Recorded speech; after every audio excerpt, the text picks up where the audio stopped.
আমার নির্বাচনী প্রচারে মহিলা জামাতের নেতা কর্মীদের উপর 25 জানুয়ারি দুপুরে প্রতিদ্বন্দ্বী ধানের শীষ প্রতীকের প্রার্থী নেতা কর্মী সমর্থকেরা অতর্কিতে আক্রমণ করে শারীরিকভাবে আহত করেছে। ঝিকরগাছা পৌরসভার 5 নং ওয়ার্ডের কীর্তিপুর গ্রামের সাধারণ নারীদের কাছে দাঁড়িপাল্লা প্রতীকের পক্ষে ভোট চাইতে গেলে আমাদের নারী ভোট কর্মীদের উপর নির্বাচনী আচরণ বিধি লঙ্ঘন করে প্রতিদ্বন্দ্বী প্রার্থী কর্মীরা হামলা চালিয়েছে।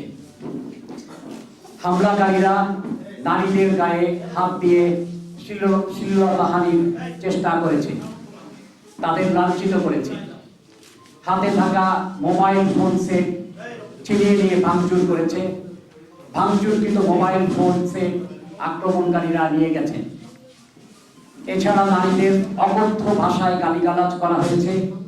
এরপর আবার ভোট চাইতে আসলে জীবন নাশের হুমকি প্রদান করা হয়েছে।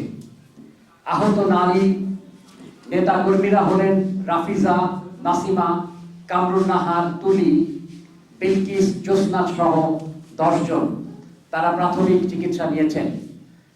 আমরা ঘটনার নিন্দা ও প্রতিবাদ জানাচ্ছি।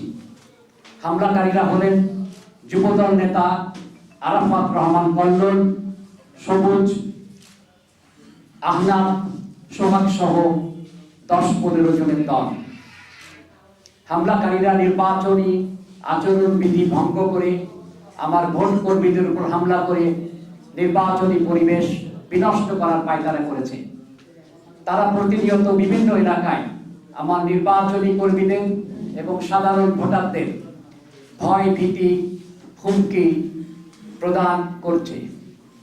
আজ তারা প্রকাশ্যে আক্রমণ করে বসল। আমরা তদন্তপূর্বক হামলাকারীদের গ্রেফতার করে দৃষ্টান্তমূলক শাস্তির দাবি করছি।